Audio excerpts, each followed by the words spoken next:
आज हम लोग जानेंगे पृथ्वी की आंतरिक संरचना के बारे में कि आखिर पृथ्वी की आंतरिक संरचना कैसी है। तो पृथ्वी की जो आंतरिक संरचना है, ठीक है, वो बहुत ही जटिल है, वैज्ञानिक रूप से भी और भौगोलिक रूप से भी। क्योंकि मानव जो है पृथ्वी के अंदर क्या है, गया थोड़ी है, लेकिन उसका जो एक सिर्फ अनुमान है, जो उसके स्रोत हैं, जहाँ से हम एक वैज्ञानिक जो है वो लगाते हैं अपना तर्क कि हाँ पृथ्वी के अंदर आखिर क्या हो सकता है। तो आज हम उन्हीं तर्कों के बारे में थोड़ा बात करेंगे, उन विषय में चर्चा करेंगे। तो पृथ्वी की आंतरिक संरचना जो है, ठीक है, इसका सही स्वरूप में पता लगाना मतलब लगा पाना अभी पूर्ण रूप से संभव नहीं हो पाया है, और वैज्ञानिकों का बीच में इस संबंध में मतभेद है।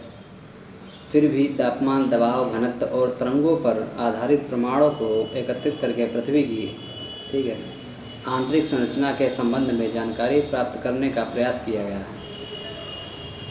तो कहीं ना कहीं पृथ्वी जो है, ठीक है, ब्रह्मांड की तरह क्या है, एक रहस्यमय चीज़ है, और इसका पता लगा पाना बहुत ही जटिल है। जैसे समुद्र ही देख लीजिए, ठीक है, कहा जाता है कि हम समुद्र के सिर्फ 5% के बारे में जानकारी रखते हैं। तो इसी तरह से मानव क्या है, ठीक है, वो केवल जो उसके प्रत्यक्ष प्रमाण हैं और अप्रत्यक्ष प्रमाण हैं, तो उनके अनुमान पर ही क्या कर सकता है, अपना जो है प्रमाण पेश कर सकता है। यहाँ पृथ्वी की संरचना इस तरह की होगी।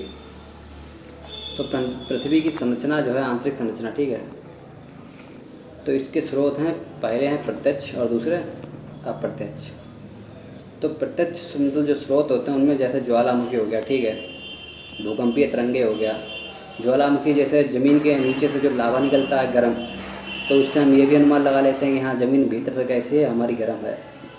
फिर इससे जो मटेरियल निकलता है ज्वालामुखी से, तो हम इससे ये पता कर लेते हैं कि हाँ ज़मीन के अंदर आखिर क्या है, लावा के रूप में क्या चीज़ पिघल कर बाहर आ रही है। फिर जो भूकंप है, ठीक है, तो भूकंप से हम लोग ये जानते हैं कि भूकंप आखिर क्यों आ रहा है, क्या वजह है, पृथ्वी कंपन कर रही है या इसमें किस तरह की तरंग दैर्ध्य वगैरह चल रही है, और भूकंप आने का मुख्य कारण क्या है। तो हम इससे क्या है, पृथ्वी की आंतरिक संरचना के बारे में पता करते हैं। और अप्रत्यक्ष स्रोत जो है, ठीक है, उसमें क्या है, जैसे तापमान, पृथ्वी के भीतर का तापमान, भीतर का घनत्व और दबाव। जैसे जैसे हम लोग अंदर जाते हैं वैसे क्या होता है, दबाव बढ़ जाता है, प्रेशर जो है बढ़ जाता है, और घनत्व भी क्या हो जाता है, घटता बढ़ता रहता है, ठीक है, और तापमान में भी क्या हो जाता है, बढ़ोतरी हो जाती है। तो पृथ्वी के अंदर प्रति 32 मीटर की गहराई पर 1 सेंटीग्रेड तापमान बढ़ जाता है। यानी जब हम पृथ्वी के भीतर, ठीक है, क्या करेंगे, जब 32 मीटर की गहराई पर पहुंचेंगे तो 1 डिग्री तापमान बढ़ जाएगा। फिर जब हम और इसके भीतर जाएंगे, ठीक है, तो क्या हो जाएगा, फिर से तापमान बढ़ जाएगा। तो कहने का मतलब ये है कि जैसे जैसे हम पृथ्वी के अंदर जाएंगे तापमान में क्या होगी, बढ़ोतरी हो जाएगी, ठीक है। आप जान लेते हैं पृथ्वी की आंतरिक संरचना के बारे में। तो ये रही हमारी पृथ्वी, ठीक है, और इस तरह से हमने क्या किया, इसको एक बर्फ़ी के आकार का जो होता है इसका क्रोड, इसको एक भाग को हमने ले लिया, ठीक है। तो सबसे मेन चीज़ ये है कि ये बिल्कुल है, इसको हम लोग मान लेते हैं केंद्र, ठीक है, और केंद्र से जो यहाँ जो ध्रुव होते हैं, ठीक है, ध्रुव, ठीक है, इस तरह से हमने क्या किया, एक इसका हिस्सा निकाल लिया। अब हम क्या करते हैं, इसमें देखते हैं। तो सबसे पहले ऊपरी परत जो होती है, ठीक है, ये है बिल्कुल, यहाँ पर आप देख रहे हैं, आपको हल्की हल्की घास दिख रही होगी। फिर ये जो है इसे भूपर्वटी कहते हैं, ठीक है, और इंग्लिश में इसको क्रस्ट कहा जाता है। तो हमारे पृथ्वी की सबसे ऊपरी जो परत है, ठीक है, तो उसका नाम क्या है, भूपर्वटी या क्रस्ट, ठीक है। तो ये किससे बनी है, सिलिका और एल्यूमिनियम से बनी है, समझ रहे हैं। हमारी पृथ्वी जो है, ठीक है, तो हम इसके अंदर क्या कर सकते हैं, बहुत गहराई तक नहीं जा सकते हैं। क्यों, क्योंकि पहले क्या है, हमारे यहाँ, ठीक है, मिट्टी होती है, ठीक है, फिर मिट्टी से जब हम थोड़ा और आगे बढ़ते हैं तो क्या हो जाता है, पत्थर आ जाता है। जैसे आप लोग देखते होंगे, अपने लोग फिटिंग कराते हैं उसकी टंकी वगैरह की, नल वगैरह की, तो देखते हैं यहाँ ज़्यादा गहराई में चले तो क्या है, पत्थर है, ठीक है, और पत्थरों के साथ वहाँ पर क्या है, वहाँ पर पानी भी है, ठीक है। तो फिर लेकिन जब धीरे धीरे हम क्या करेंगे, और अंदर जाएंगे, ठीक है, तो हमें पता चलेगा कि अंदर क्या है पृथ्वी की पहली परत में, तो सिलिका है, ठीक है, और दूसरा एल्यूमिनियम है। फिर उसके बाद जब हम और अंदर जाते हैं, जब यहाँ से हम इसमें प्रवेश करते हैं, ठीक है, तो फिर हमें पता चलता है क्या, सिलिका और मैग्नीशियम है इसके अंदर। फिर उसके बाद जब हम और अंदर बढ़ते हैं, तो जब ये इसका क्रोड वाला आ जाता है, ठीक है, पहला ऊपर पट्टी, दूसरा मेंटल, ठीक है, और तीसरा कोर या क्रोड इसको बोलते हैं। तो ये बन किसका बना है? निकिल और Fe यानी लोहा का। तो कहीं ना कहीं हम इसके आधार पर ये भी पता लगाते हैं कि ये जो है, ठीक है, जो इसका क्रोड जो है वो निकिल और लोहे का बना है। तो इसका मतलब हमारी पृथ्वी में क्या है? इसके अंदरूनी भाग में लोहा है। अब देखते हैं आगे। तो पृथ्वी की आंतरिक संरचना, ठीक है, तो पहली थी भूपर्पटी, दूसरा मेंटल और तीसरा क्रोड। तो अब पहले जान लेते हैं भूपर्पटी के बारे में, यानी इस हिस्से के बारे में कि ये हिस्सा क्या है। तो पृथ्वी के सबसे ऊपरी भाग को भूपर्पटी का मतलब ठीक कहे जाते हैं, ठीक है, या कहते हैं। भूपर्पटी की मोटाई महाद्वीपों व महासागरों के नीचे अलग अलग होती है।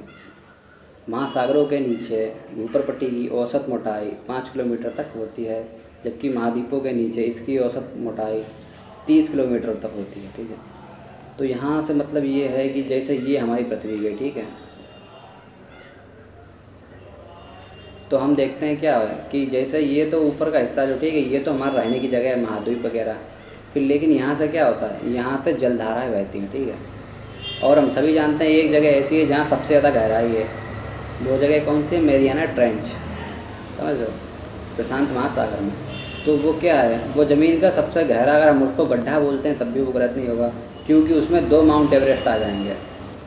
तो क्या है, जहाँ पर ऊंची जगह है, ठीक है, मतलब किसकी बात कर रहा है? महाद्वीपों की। तो जो ऊंची जगह है, ठीक है, तो वहाँ पर कितनी है? 5 किलोमीटर, ठीक है।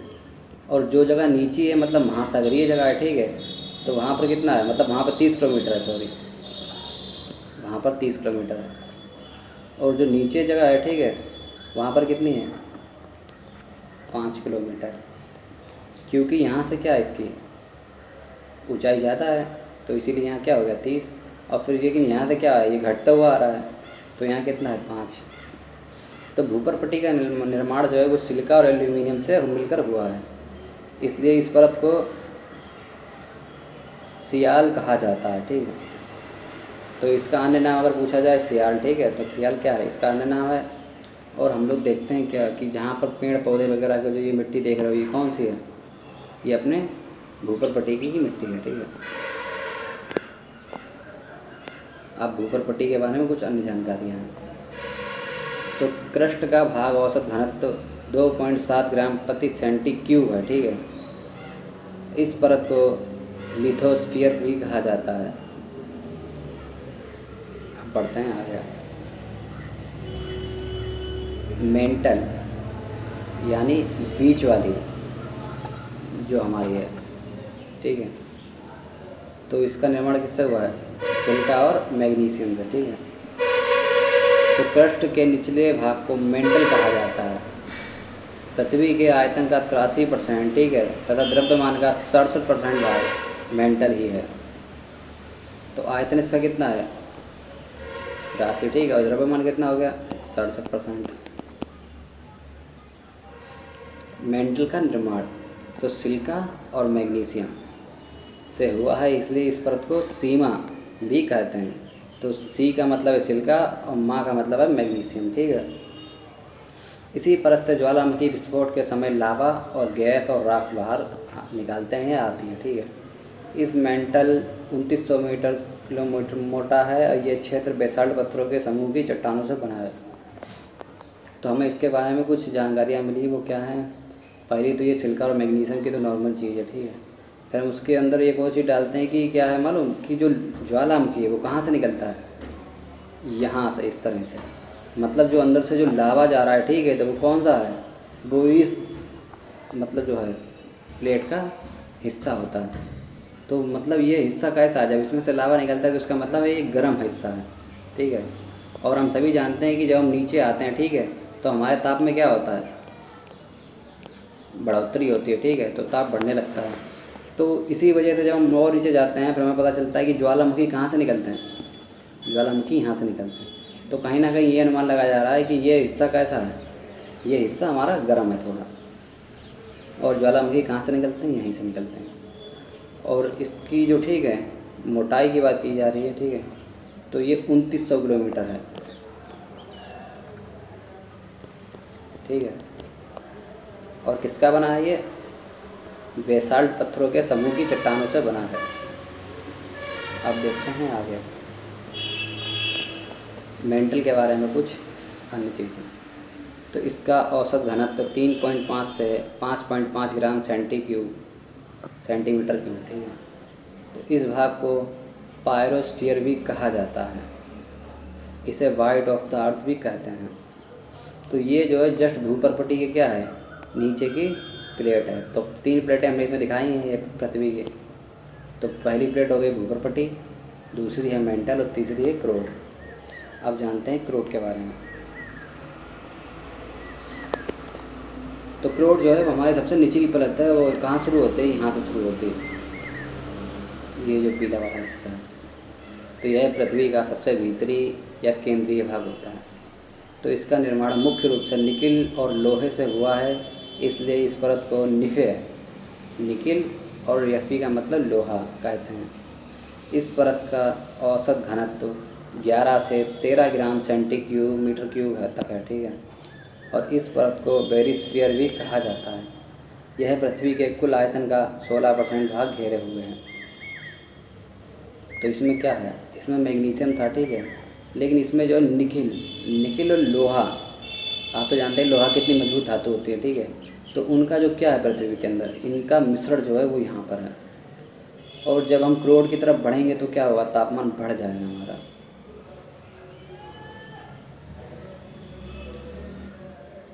अब देख लेते हैं कुछ अन्य चीज़ें।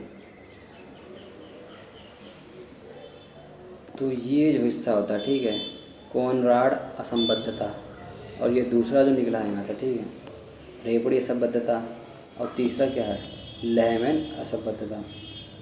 तो इनके बीच में आप देख रहे हैं ये लकीर सी जा रही है, ठीक है।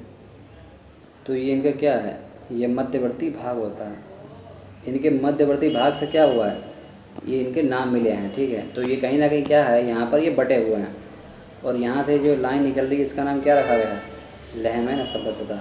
और ये जो देख रहे हैं आप, यहाँ से जो लाइन है जो इनको अलग कर रही है, ठीक है, तो ये हो गई गुटेनबर्ग असंबद्धता। तो ये इनको क्या कर दिया गया, इनको भी 2 भागों में बांटा गया, पहला ये और दूसरा ये नीचे वाला, फिर इसका ये और फिर इसका ये, इस तरह से। और इसको जो भूपर्पटी को और जो मेंटल को अलग करती है वो क्या कहलाती है, मोह असंबद्धता, ठीक है। और जबकि जो मेंटल को कोर को जो अलग करती है वो क्या कहलाती है, गुटेनबर्ग असंबद्धता, ठीक है। आप देखते हैं आगे। तो ऊपरी क्रस्ट प्लस निचले क्रस्ट के सीमा क्षेत्र, कोनराड असंबद्धता, ठीक है। फिर उसके बाद क्रस्ट प्लस मेंटल के बीच की सीमा क्या होती है, मोह असंबद्धता। फिर ऊपरी मेंटल प्लस निचले मेंटल के बीच की सीमा क्या होता है, रेपटी असंबद्धता, ठीक है। मेंटल प्लस क्रोड के बीच की सीमा क्या है, गुटेनबर्ग असंबद्धता, ठीक है। और ऊपरी क्रोड प्लस निचले क्रोड के बीच की सीमा क्या होती है, लहमैन असंबद्धता, ठीक है। तो ये तो होते हैं क्या, उनके भाग, जैसे मैंने आपको अभी दिखाया इस तरह से, ठीक है। तो मैंने आपको इस तरह से बताया। तो इसमें ये 3 भाग निकले थे ना, तो ये 2 हैं, ठीक है, ये वाले और ये। तो ये तो बंटवारे के तौर पे ही क्या किए गए हैं, बांटे गए हैं, ठीक है। बाकी लहमैन है, रेप्टी वगैरह है, पेंडा, ये क्या करते हैं, ये इनके इन हिस्सों को भी बीच से क्या करते हैं, बांट देते हैं। तो एडवर्ड स्वेस ने ही पृथ्वी की आंतरिक संरचना को रासायनिक संरचना के आधार पर पृथ्वी के परतों को 3 भागों में बांटा है, सियाल, सीमा और निफे। तो सियाल का मतलब सिलिकॉन वगैरह, ठीक है, और एल्यूमिनियम, और सीमा का मतलब ये है कि सिलिकॉन और मैग्नीशियम, और निफे का मतलब निकल और लोहा। आप जानते हो कुछ अन्य चीज़ें। तो सियाल, सीमा और निफे के रूप में भूगर्भ का विभाजन किसके द्वारा किया गया है, तो स्वेस द्वारा। पृथ्वी के धरातल से केंद्र की और निम्नलिखित का सही क्रम क्या होगा। तो पहले क्या आता है, 1 2 3 चीज़ें दी गई, सीमा, सियाल और निफे। तो हम सभी जानते हैं पहले क्या आता है, सिलिकॉन और एल्यूमिनियम। फिर क्या आता है, सीमा यानी सिलिकॉन और मैग्नीशियम। जबकि सबसे नीचे क्या आता है, निकिल और लोहा, क्योंकि सबसे मजबूत धातु कहाँ पर है, पृथ्वी के केंद्र पर। तो इसका राइट आंसर ये हो गया। पृथ्वी के किस भाग में निकिल और लोहा की प्रधानता होती है, तो वो है निफे, यानी सबसे नीचे के भाग में क्रोड जिसको बोलते हैं। धरातल से भूगर्भ की ओर जाने पर गहराई के तापमान के साथ वृद्धि की दर क्या है? तो ये होगा 1 डिग्री, मैंने आपको बताया था सेल्सियस कितने प्रति 32 मीटर पे, यानी 32 मीटर जब हम गहराई में जाएंगे तो हमारा 1 डिग्री बढ़ जाएगा। निम्न में से किसको वाइट ऑफ द अर्थ कहा जाता है? तो वो कहा जाता है मेंटल को। ठीक है, अभी मैंने आपको बताया। तो ये कब आ चुका था? ये एनडीए 2016 में और बीपीएससी 2011 में। तो यहीं पर आपकी वीडियो समाप्त होती है।